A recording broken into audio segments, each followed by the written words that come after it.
Bien, vamos a abrir nuestras Biblias a Primera de Juan, estamos en el capítulo 3.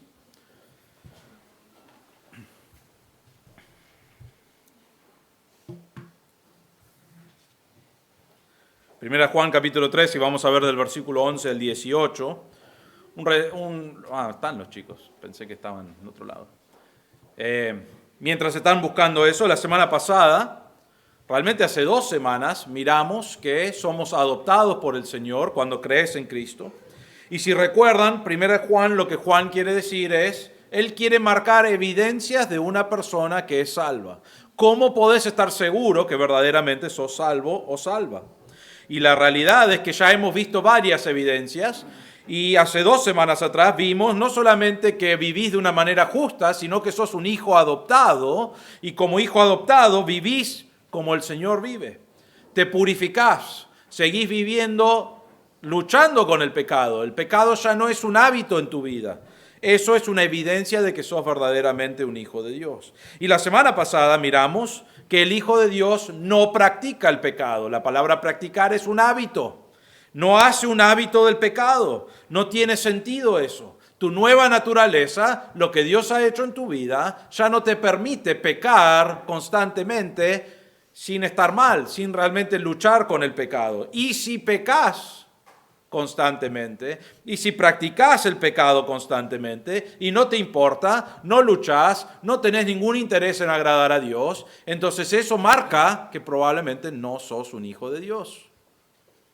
Y Juan nos dice vez tras vez, que para ser un hijo de Dios debes vivir en justicia. No somos perfectos, pero sí constantemente luchando y creciendo y peleando con el pecado, no permitiendo que el pecado sea un hábito en nuestra vida. La segunda evidencia que realmente va con este pasaje, y lo vamos a ver hoy, es que debemos amarnos los unos a los otros. Algunos quizás dicen, bueno, ya hablaste 3 veces sobre el amor, y es verdad, ya hablé 3 veces sobre el amor, y Juan también. Y Juan nos va a mencionar algunas otras cosas aquí en cuanto al amor, pero él otra vez nos está dando evidencias de lo que es un hijo de Dios, y un hijo de Dios es alguien que ama a sus hermanos. Si vos estás aquí hoy y tenés una lucha en tu mente, en tu corazón, con amar a tus hermanos, entonces Juan está diciendo, si sos verdaderamente un hijo de Dios, no debe existir esa lucha. No estamos diciendo que es fácil, a veces es difícil amar a los hermanos, pero Dios nos ha dado una naturaleza nueva que nos permite amar a los hermanos. Y si vos estás como, bueno, yo voy a la iglesia, creo en Cristo como mi Salvador, pero realmente no puedo ni ver a fulano. Lo odio, o quizás decir, no lo odio, pero no quiero saber nada con esa persona. Entonces Juan dice, evalúa tu corazón. Mirá tu corazón, porque la evidencia es que de un hijo de Dios no es lo que profesa ser, es lo que es. Y lo que es alguien que va a amar a sus hermanos, no importa la situación que enfrente. Y eso es lo que Juan nos anima a hacer aquí. Vamos a leer el pasaje y nos vamos a meter aquí. Pero primero Juan capítulo 3, versículo 11 al 18. Dice así. Porque este es el mensaje que habéis oído desde el principio, que nos amemos unos a otros. No como Caín, que era del maligno y mató a su hermano. ¿Y por qué causa lo mató? Porque sus obras eran malas y las de su hermano justas. Hermanos, no os maravilléis si el mundo os odia. Nosotros sabemos que hemos pasado de muerte a vida porque amamos a los hermanos. El que no ama permanece en muerte. Todo el que aborrece a su hermano es homicida. Y vosotros sabéis que ningún homicida tiene vida eterna permanente en él. En esto conocemos el amor, en que Él puso su vida por nosotros. También nosotros debemos poner nuestras vidas por los hermanos. Pero el que tiene bienes de este mundo y ve a su hermano en necesidad y cierra su corazón contra él, ¿cómo puede morar el amor de Dios en él? Hijos, no amemos de palabra ni de lengua, sino de hecho y en verdad. Lo que vamos a ver en esta mañana son evidencias de quién es tu Padre. Ahora, ¿qué significa eso? Bueno, Juan lo divide de esta manera. O sos un creyente que es hijo de Dios y van a haber ciertas evidencias, o sos un inconverso, no importa lo que profesás, no importa si vas a la iglesia, sos un inconverso y sos un hijo del maligno, un hijo de Satanás. Juan nos da solamente estas dos opciones. No hay un intermedio. No es que un día puedo ser un hijo de Dios y un día puedo ser un hijo del maligno. No funciona eso. O tengo las evidencias o las características de Satanás o tengo las características de Dios. Y eso es lo que Juan quiere marcar aquí. Ahora, como ya dijimos, la característica principal en este pasaje va a ser el amor a los hermanos. Y vamos a ver eso cuando llegamos a las características de los hijos de Dios. Pero tenemos ese amor, en Romanos 5:5 nos dice, la esperanza no desilusiona. ¿Por qué? El amor de Dios ha sido derramado en nuestros corazones por medio del Espíritu Santo que nos fue dado. ¿Cuándo ocurrió eso? Cuando conociste a Cristo como tu Salvador. Si verdaderamente creíste en Cristo como tu Salvador, Dios ha derramado en tu corazón su amor.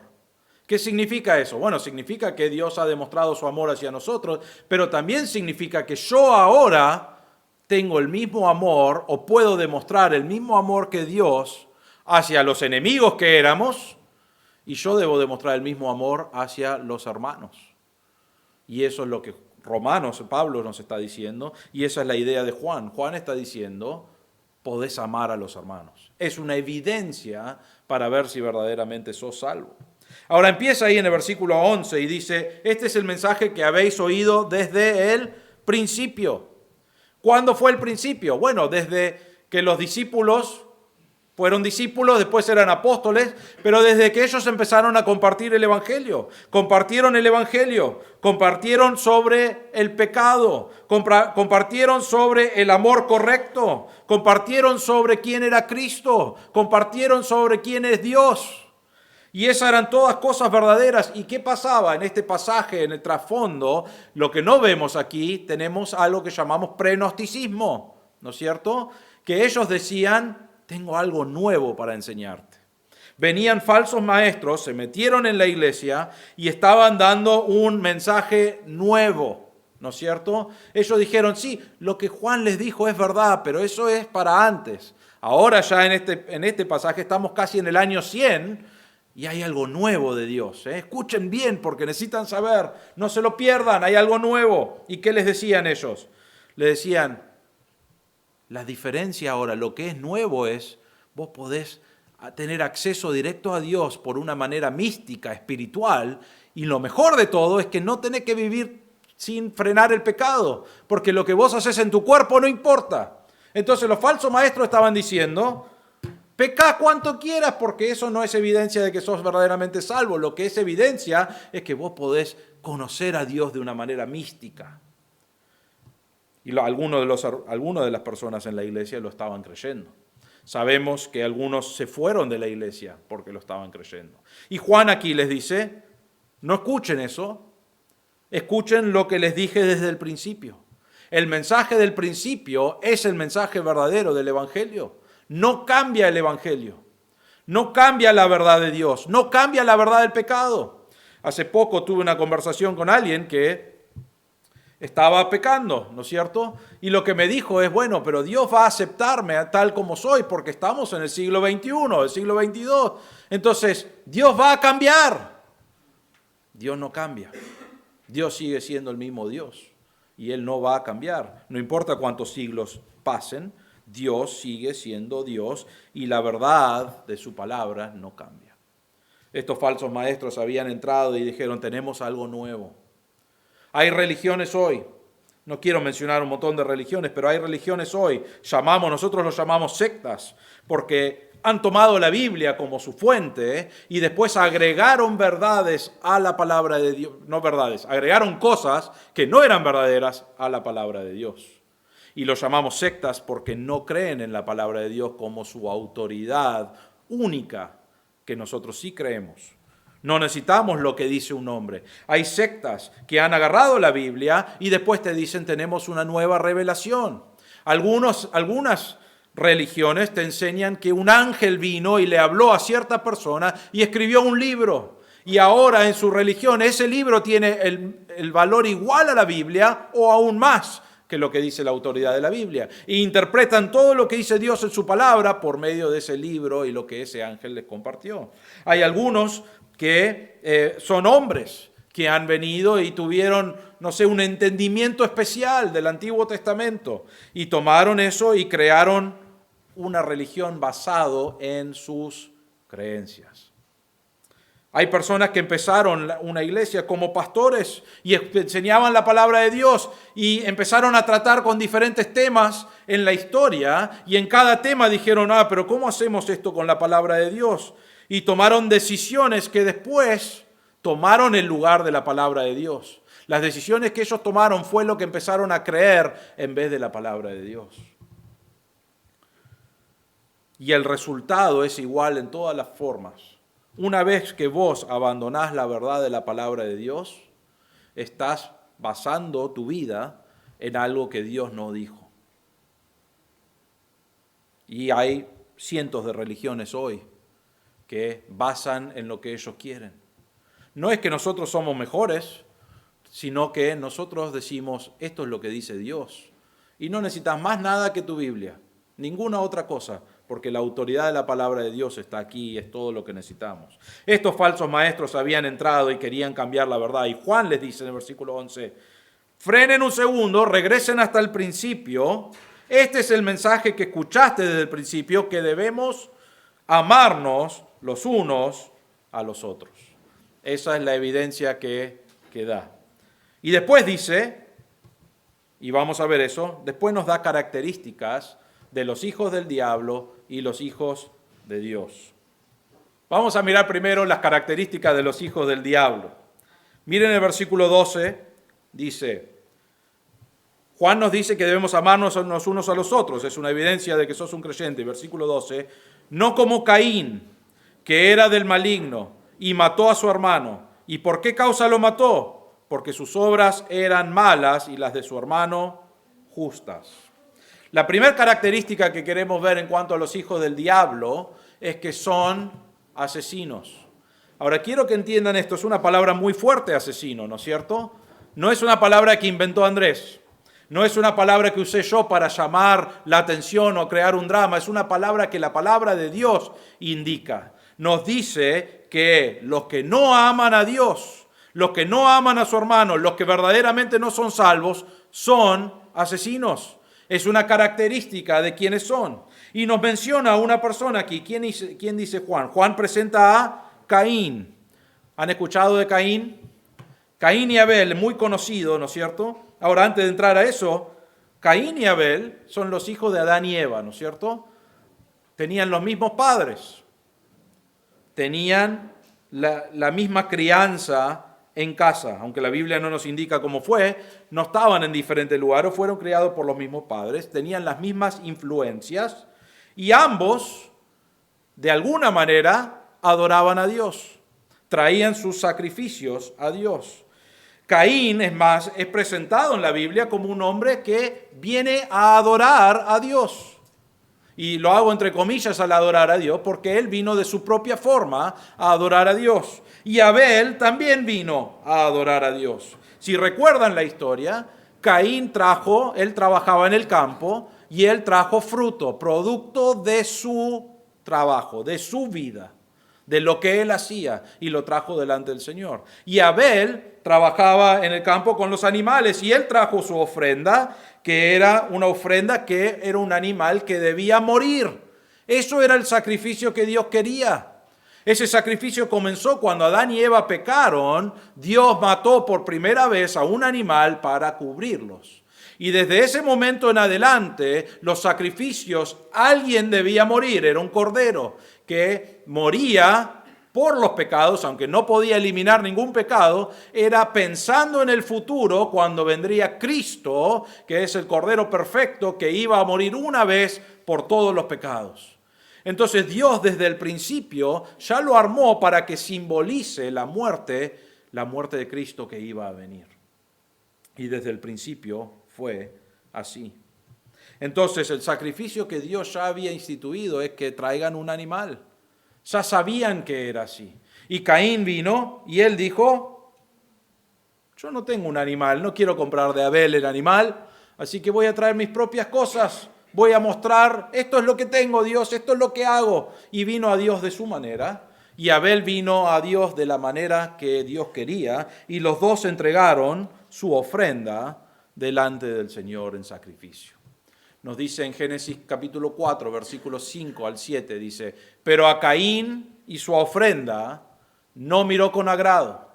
Y Caín se enojó mucho y su semblante se demudó. Entonces el Señor dijo a Caín, ¿por qué estás enojado y por qué se ha demudado tu semblante? Si haces bien, ¿no serás aceptado?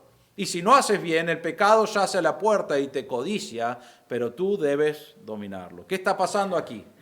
Caín trae la ofrenda que él quiere. Él dice, yo sé lo que Dios quiere, pero Dios en su palabra, aunque no existía la palabra de Dios en ese momento, pero Dios les había revelado lo que él quería y él dijo, yo no lo voy a hacer de esa manera, voy a adorar a Dios como yo quiera.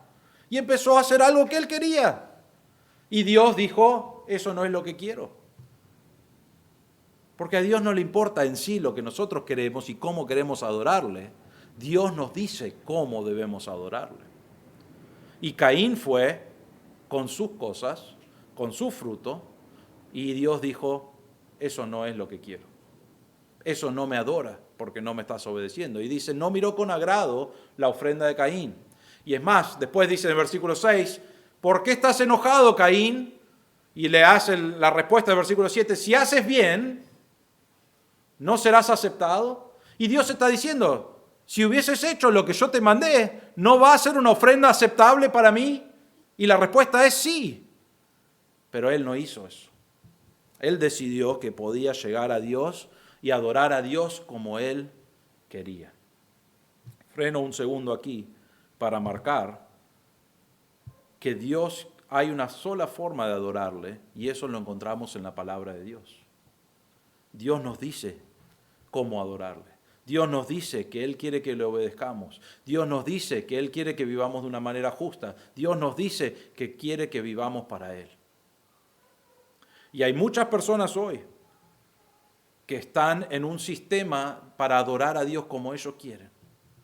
Han cambiado algunas verdades de la Biblia y dicen, bueno, eso es lo que siempre hice, eso es lo que yo pensé que era, Dios va a aceptarme. Algunos dicen, Dios me va a aceptar porque soy bueno.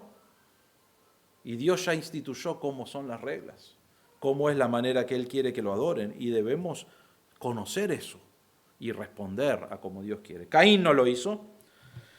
Y nos dice algunas cosas características de aquí de Caín, versículo 12. No como Caín, y lo primero que nos dice es que era del maligno.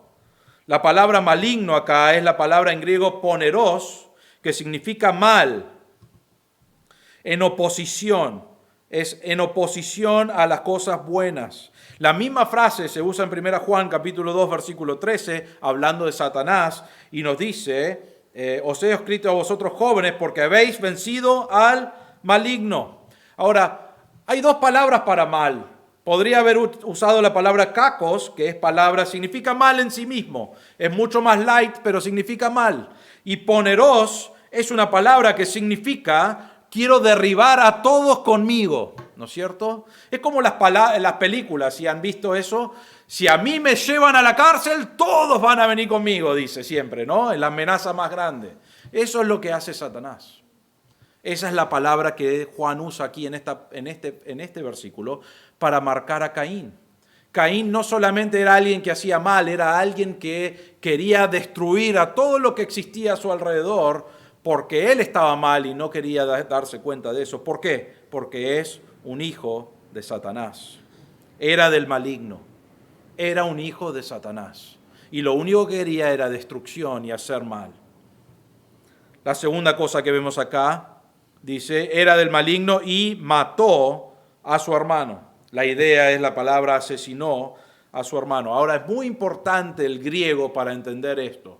Es más, ayer estábamos hablando en casa porque Emily está enseñando arriba a los chicos y ella le está enseñando de Caín y Abel. Y entonces le dije, yo también voy a predicar de Caín y le empecé a contar lo que les voy a decir en este momento de este pasaje. Y Romina y Nadia estaban en casa, las dos abrieron los ojos así y dijeron, nunca me enseñaron eso en la Biblia cuando yo era chico, ¿no es cierto? Me enseñaron cualquier otra cosa, estaban enojadas con sus maestras de escuela dominical. Es muy importante las palabras en griego aquí porque nos va a dar, nos vamos a entender un poco más. Acá la palabra mató a su hermano. Hay dos palabras que pueden ser mató. Está la palabra sfaso y la palabra apodnesco. ¿Está bien? Apodnesco es una palabra que significa matar, que es lo que siempre pensamos, pero es un matar, no hay algo específico. Ahora les digo por qué. Spaso es una palabra que significa degollar.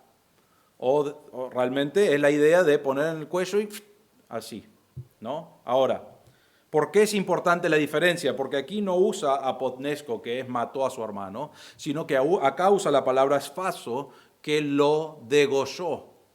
Ahora, ¿por qué es importante esa palabra? ¿Dónde se usa esa palabra? En Levítico, capítulo 1, versículo 5. Ahora, quiero que sepan una cosa. En 1 Juan está en griego el pasaje.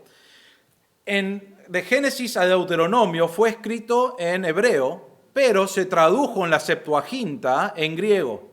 Y ahí de Génesis a Deuteronomio estaba en griego. ¿Y qué palabra usaron para matar aquí en el de Caín? Era spaso.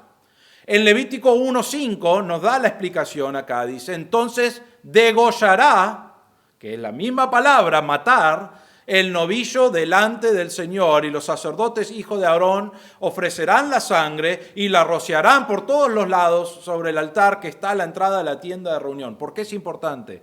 Porque cuando sacrificaban a Dios, el sistema que Dios había creado es que degollen al animal. No que lo maten nomás, sino que lo degollen. Eso era la forma de sacrificar a Dios. Eso era lo que Dios instituyó y lo vemos en Levítico, pero lo vemos en el sistema judaico. Y entonces, ¿por qué es importante eso? Porque realmente lo que podemos, no nos dice claramente la Biblia, pero imagínense esto, está Caín y Abel. Caín va delante del Señor con su ofrenda y Dios dice, no me agrada. Abel dice, acá está mi ofrenda, y dice, qué bien, Abel, seguiste lo que yo te dije. Y Caín, enojado, ¿no es cierto? Y Dios le dice, controla tu ira porque si no vas a hacer algo que no vas a querer hacer. Caín, enojado, ¿qué hace? Degolla a Abel. Es como que él dice, ¿querés un sacrificio, Dios? Yo te voy a dar un sacrificio. Y agarra a Abel y lo degolla. Esa es la actitud que vemos en la vida de Caín. Ahora, yo siempre escuché, agarró una piedra, cuando no estaba mirando le pegó, ¿no? Eso es lo que escuché. No dice eso Génesis tampoco. Génesis dice que, no me acuerdo cómo era la palabra, pero que como que lo agarra el hermano, pero no dice nunca que le pega con una piedra. La Biblia nos dice que lo degolló, casi burlándose de Dios. ¿Querés un sacrificio? Acá tenés. Acá tenés a Abel, al que amás porque él obedece la palabra de Dios. Acá lo tenés y lo presenta delante del Señor. Diríamos, es una actitud horrible, sí, es una actitud, es una característica de un hijo de Satanás, es un asesino. Y miren, nos dice la Biblia por qué lo hizo, versículo 12, dice, ¿y por qué causa lo mató? Simplemente por esto, porque sus obras eran malas y las de su hermano eran justas. No había hecho más nada. Abel no se estaba burlando de él, que sepamos. Él no lo estaba maltratando. Caín solamente estaba enojado. Dice, yo tengo obras malas, él tiene obras justas y no voy a vivir con eso. Y lo asesinó. Lo mató. Le dijo, Dios, acá tenés tu sacrificio. Ahora quizás decís, bueno, parece que estás diciendo que todas las personas no convertidas, ¿no es cierto?, que no creen en Cristo, asesinarían a gente, ¿no? Porque una característica es que son asesinos. Eso es lo que nos está diciendo la Biblia. Ahora, no significa que todos asesinaron a alguien, pero quizás no asesinaron por las restricciones que tienen por el gobierno o por la policía, quizás no asesinaron a alguien por la consecuencia, pero lo que la Biblia nos está indicando es que el corazón de asesino está en los corazones de los hijos del maligno. Son asesinos. La segunda cosa que vemos en este pasaje es que están llenos de odio. Miren el versículo 13. Hermanos, no os maravilléis si el mundo os odia. Y versículo 15. Todo el que aborrece a su hermano es homicida. Y vosotros sabéis que ningún homicida tiene vida eterna permanente en él. Empieza ahí en el versículo 13 y dice, no te sorprendas, no te maravilles. Algunos estaban sorprendidos. ¿Cómo me van a odiar a mí? Yo soy un buen ciudadano, yo cumplo con las cosas que me piden. ¿Por qué están enojados conmigo? ¿Por qué el mundo está enojado conmigo? Imagínense a Abel. ¿Abel qué hizo? Dios le dijo, quiero que me adores de esta manera. Y Abel dijo, voy a adorar a Dios de esta manera. Y de repente su hermano le tenía odio, que crecía y crecía y crecía. ¿Por qué? Porque no le gustaba que él estaba haciendo las cosas que Dios quería. Estaban llenos de odio, nos dice ahí en el versículo 13. No os maravilléis, no estés asombrado si el mundo te odia. En Juan, capítulo 15, versículos 18 y 19, dice, si el mundo os odia, Jesús está hablando aquí, si el mundo os odia, sabéis que me ha odiado a mí antes que a vosotros. Si fuerais del mundo, el mundo amaría lo suyo, pero como no sois del mundo, sino que yo os escogí de entre el mundo, por eso el mundo os odia. El mundo nos odia porque odia a Jesús. Jesús es alguien justo, sin pecado, y el mundo lo odiaba. No solamente eso, pensá conmigo, los judíos, los líderes religiosos, decían adorar a Dios y amar a Dios, y estaban tan metidos en su religión que habían inventado o agregado reglas. Estaban tan metidos en cómo ellos iban a adorar a su Dios que mataron al hijo del Dios que decían adorar. Eso es lo que hicieron con Jesús. Porque lo odiaban. Porque Jesús marcó su pecado. Porque Jesús, siendo justo e inocente, vino delante de ellos y le dijo, ustedes son asesinos en su corazón. Ustedes odian en su corazón. Ustedes son homicidas en su corazón. Y esa actitud no agrada a Dios. Caín odió a Abel, la gente odiaba a Jesús. Odiaban a los apóstoles. Es más, martirizaron a todos, menos a uno, a Juan, y a Juan lo exiliaron para morir solo. A través de la historia han matado a líderes de la iglesia que han sido odiados. Los reformadores, las personas que no se conformaban, fueron perseguidos, odiados y asesinados. En muchos casos. Incluso hoy en día hay más cristianos perseguidos por la causa de Cristo que nunca en la historia. Nosotros no lo vivimos hoy aquí en Argentina, pero hay lugares en el mundo que solamente por tener una Biblia te matan, que solamente por mencionar a Cristo de una manera positiva te matan. ¿Por qué? Porque odian a las personas que siguen a Jesús. Odian a las personas justas. Odian a las personas que han sido elegidos y escogidos por Cristo. Mateo capítulo 5. Ahora quizás decís, bueno, yo no soy una persona llena de odio, o yo no soy una persona que ha asesinado a alguien. No creo en Cristo todavía, pero no soy una persona que es así. Miren lo que dice la Biblia, Mateo 5, 21, 22. Habéis oído que se dijo a los antepasados, no matarás.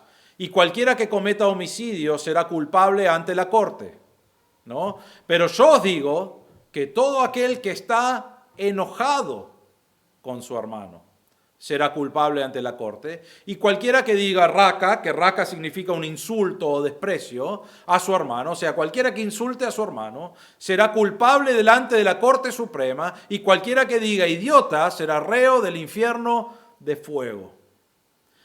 Los líderes religiosos estaban diciendo, yo no asesinaría a nadie. No lo puedo ni ver, pero eso no es asesinar. Y Jesús les está diciendo, tu corazón, la actitud de tu corazón es suficiente. Y la actitud de una persona que no conoce a Cristo es una persona que tiene un corazón con una actitud de odio, de asesinato. ¿Quién lo dice? Lo dice Dios en su palabra. Juan nos está diciendo eso, es una evidencia de estas personas inconversas. Ahora, ¿estamos diciendo que si alguien asesina a alguien no podrá ser salvo nunca? No estamos diciendo eso. Es más, podés pensar conmigo, Pablo, el apóstol, ¿qué hizo? Él mataba gente, ¿no es cierto? Los encarcelaba, los quería frenar. Lo hacía en nombre de Dios, entre comillas, porque él no estaba obedeciendo a Dios y quería deshacerse de los cristianos. y un día Dios lo salvó. Ya no tiene una actitud de odio y de su corazón asesino, sino que ahora ama a Dios y vive para Dios. Ahora está en la gloria, pero vive para Dios. Entonces no estamos hablando que no puedes ser salvo si sos un asesino, estamos hablando de quién es verdaderamente salvo. Si vos tenés una actitud de odio a tu hermano, no sos salvo. Porque no va junto eso. No podés odiar a tu hermano y amar a Dios. Es imposible. Entonces te pregunto, ¿cómo es tu relación con tu hermano? ¿Hay alguien donde vos decís, bueno, estoy bien con un montón de gente, pero esta persona realmente no puedo amarlo? Evalúa tu corazón, examina tu corazón, porque es una evidencia de ser un hijo de Satanás, de un hijo del maligno, odiar a tu hermano. Quizás decir, bueno, yo no lo odio, ¿no? Pero no me pidas hacer nada bueno para él. No, la Biblia, y vamos a ver eso después, la Biblia dice que debemos amarlo con amor ágape, que es un amor de sacrificio. Entonces no podés decir, bueno, no lo voy a amar, no voy a hacer, pero soy creyente. No, Juan está diciendo, no, la evidencia de que sos verdaderamente un hijo de Dios, que tu corazón ha sido cambiado y tu corazón ahora ama aún al hermano que más difícil es amar. Porque eso es la obra que hace Dios en tu corazón y es una evidencia de que sos salvo. La última cosa, porque quizás decís, bueno, yo no soy, quizás no conoces a Cristo como tu Salvador y decís, bueno, yo no soy un asesino, no soy un homicida, no odio a estas personas, aunque Dios dice si tenés eso en tu corazón, sí. Pero quizás decís, bueno, no los odio, pero vemos una tercera característica, es que son indiferentes. Las personas que son hijos del maligno son indiferentes. Miren el versículo 16 y 17, dice, en esto conocemos el amor, en que Él, Cristo, puso su vida por nosotros, también nosotros debemos poner nuestras vidas por los hermanos. Pero el que tiene bienes de este mundo y ve a su hermano en necesidad y cierra su corazón contra él, ¿cómo puede morar el amor de Dios en él? Y la respuesta es, no lo puede hacer. Juan está diciendo, hay personas que no han matado, quizás porque no han tenido la oportunidad, quizás dicen, no tengo esa sensación de odio en mi corazón, pero realmente una tercera característica es, pero no me interesa, yo no voy a ayudar a nadie. Yo los veo, Dios me dio este corazón de amor, pero tengo bienes de este mundo, veo necesidad de mi hermano y dice, cierra su corazón. La palabra corazón es una palabra que me gusta, muchos ya han escuchado, ya la expliqué, pero no me voy a olvidar nunca esta palabra en griego, es la palabra splagnon, ¿no? Spalagna realmente es la palabra común. Y la palabra spalagna significa intestinos, ¿no? Es intestinos, es emociones, es lo de adentro. Siempre tenían una palabra que significaba eso y cuando hablaban de sus emociones, en griego en ese tiempo, hablaban de spalagna, de lo más adentro de tu ser. Esa es la idea. Ahora siempre me acuerdo de esta palabra, cuando yo estaba en la facultad, teníamos un día una comida que se llamaba spalagna, y parecía spalagna. Era una mezcla de espagueti con lasaña y lo llamaban spalagna y lo ponían ahí y siempre nos reíamos porque veníamos de la clase de griego. Recién habíamos mirado esa palabra y decíamos, ahí está la representación de lo que hablamos. Entonces nunca me olvido de esa palabra, ¿no es cierto? Pero lo que significa es desde su corazón, de lo más profundo de su ser. Era una emoción que tenían. Y él dice acá, el inconverso profesa amar a Dios, pero ve a ese hermano en necesidad y dice, cierro mis emociones, cierro mi corazón, no voy a hacer nada. ¿Sacrificio crees que haga? No, no voy a hacer sacrificio. Soy indiferente a las necesidades de los otros.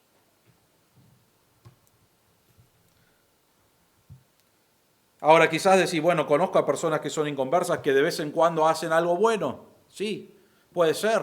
A veces dan a caridad, por ejemplo, o hacen diferentes cosas, pero lo hacen muchas veces por gloria propia, para quedar bien. No podemos juzgar eso, pero no lo hacen continuamente. correctamente. Es más, les explico esto, el amor de Dios, no el amor de Dios, el amor de las personas hoy. ¿Cómo funciona en el mundo? O el amor de las personas funciona, yo te voy a amar a vos mientras vos me hagas sentir bien a mí, ¿no es cierto? ¿No funciona así? En todos los casos funciona así. Cuando estás hablando de un noviazgo o un matrimonio, ya no nos amamos. Entonces, como ya no nos amamos, listo. ¿Por qué? Porque el amor era muy lindo por un tiempo, pero después uno de los dos ya no lo amó y terminó. El amor del mundo es pasajero, es corto, cambia de acuerdo a lo que yo puedo ganar de esa persona. Y lo que Juan está diciendo es, eso es una evidencia de que son hijos del maligno, son indiferentes. Tienen las cosas, tienen como lo dice acá, los bienes para ministrar, para amar, pero no lo hacen. Cierran su corazón y dicen, no lo voy a hacer. Y no lo hacen. Y la pregunta que él dice ahí es, ¿cómo puede morar el amor de Dios en él? Y la respuesta es, no lo puede hacer.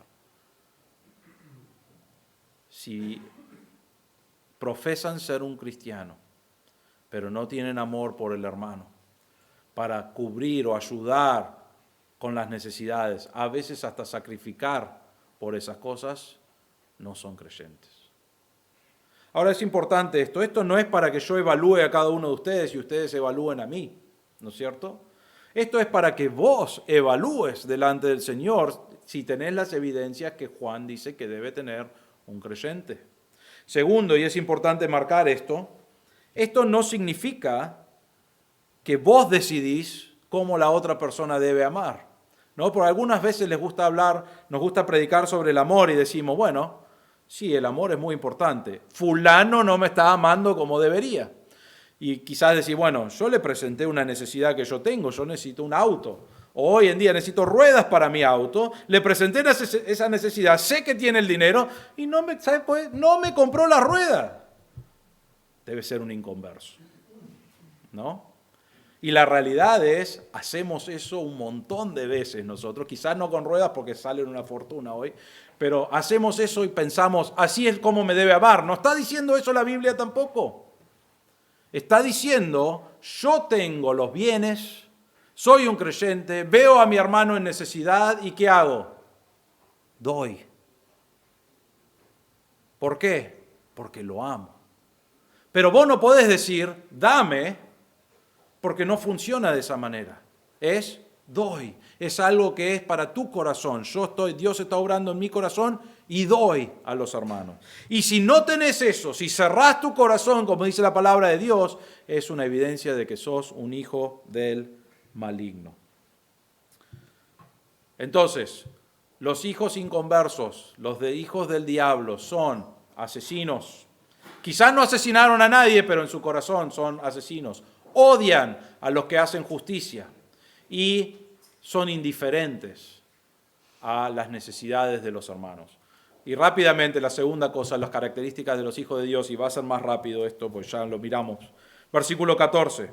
Primero que nada, aman a los hermanos. Versículo 14 dice, nosotros, está hablando a las personas que creen, a los hijos, a los creyentes, sabemos que hemos pasado de muerte a vida. Es una evidencia de que conocemos a Cristo como nuestro Salvador. ¿Por qué? Porque amamos a los hermanos. Es un amor ágape. El que no ama permanece en muerte. Hace una diferencia. El hermano que ama es un verdadero creyente. No queremos traer muerte. No queremos asesinar, no queremos traer muerte, no queremos traer cosas malas a las otras personas. Queremos bendecirlos, queremos darle vida, queremos ser una fuente de bendición para los hermanos.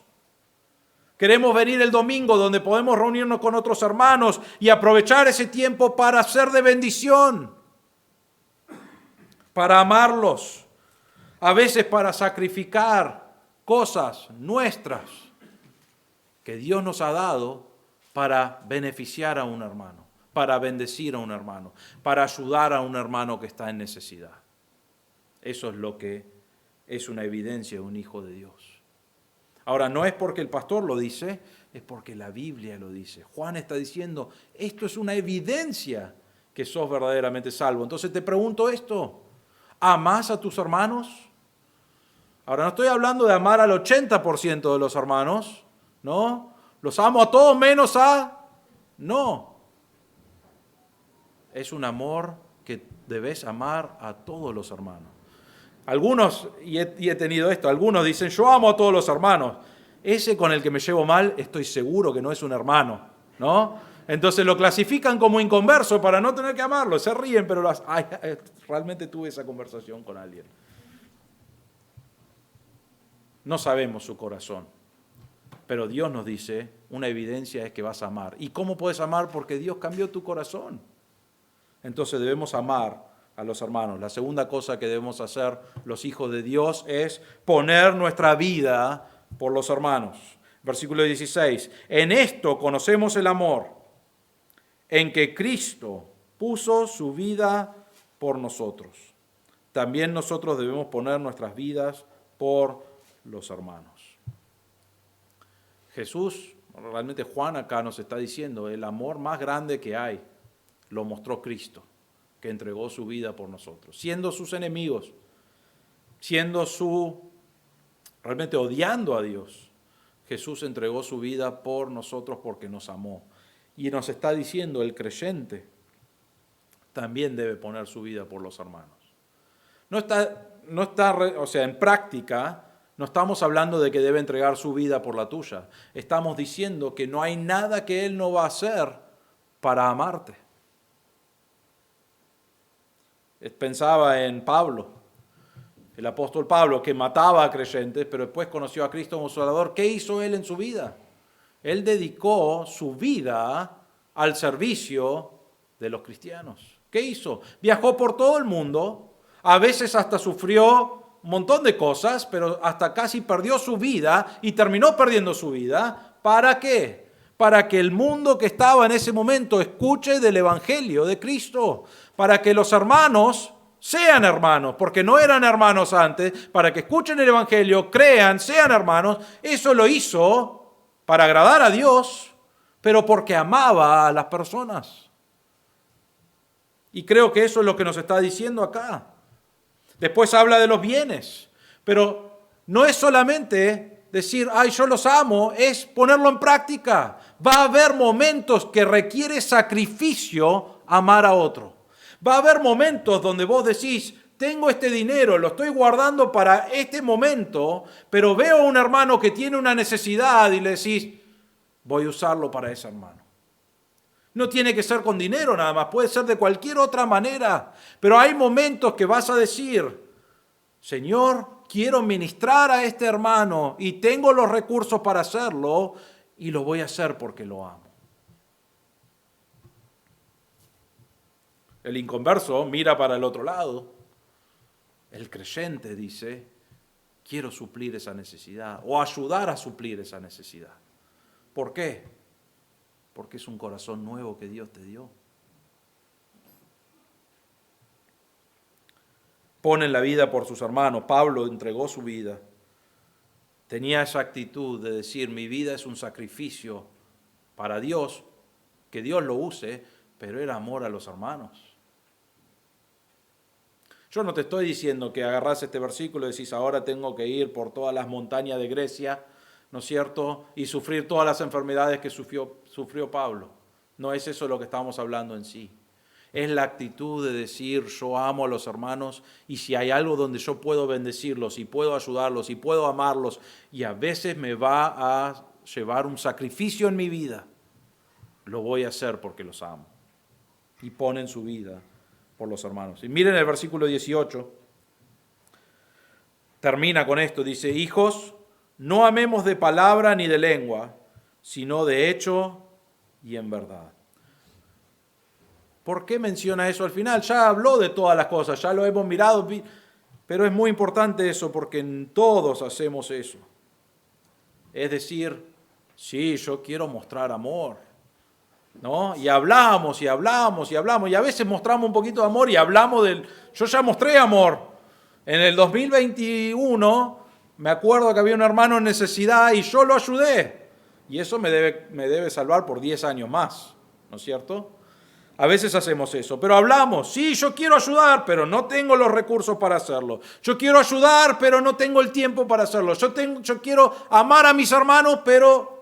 Y usamos cualquier excusa. Y Juan está diciendo, hijos, no amemos con palabra, con decir que los amamos. Móvete en acción, en hecho, en verdad, como Dios quiere. El creyente, el Hijo de Dios, va a amar, va a demostrar ese amor,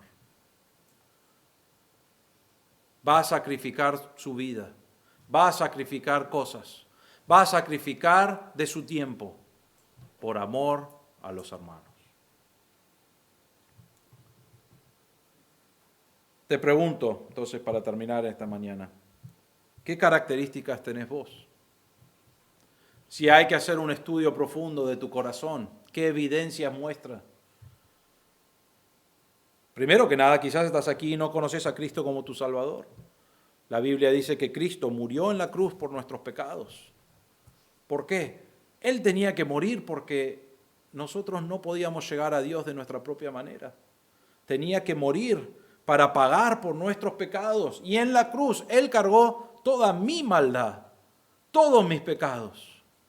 La mentirita más chiquitita la cargó sobre Él. Los pecados más grandes de mi vida los puso sobre sus hombros. Los pecados de tu vida los puso sobre sus hombros. Y así por toda la humanidad cargó los pecados del hombre y murió en la cruz por causa de tu pecado. Para que vos y yo podamos ser salvos. Quizás estás aquí y no crees en Cristo como tu Salvador. Te animo hoy a creer. Cristo murió por tus pecados, fue sepultado y resucitó al tercer día en victoria sobre la muerte, porque Él es Dios, mostrando que Él es Dios. Y lo hizo porque te amaba a vos y me amaba a mí, porque no podíamos llegar a Dios de otra forma. Y damos gracias a Dios que Él hizo eso. Pero quizás estás aquí y no conoces a Cristo como tu Salvador. Te animo, ahí donde estás, a creer en Cristo, a arrepentirte de tu pecado, porque es rebeldía hacia Dios, y creer en Cristo como tu Salvador es lo único que necesitas para ser salvo. Y si no sos salvo, te animo a creer. Hermanos, quizás en algún momento profesaste creer. Y entonces es por eso que necesitamos hacer un estudio de nuestro corazón. Juan quiere que sepamos si somos verdaderamente creyentes. Entonces hay que evaluar si hay odio en mi corazón hacia los hermanos.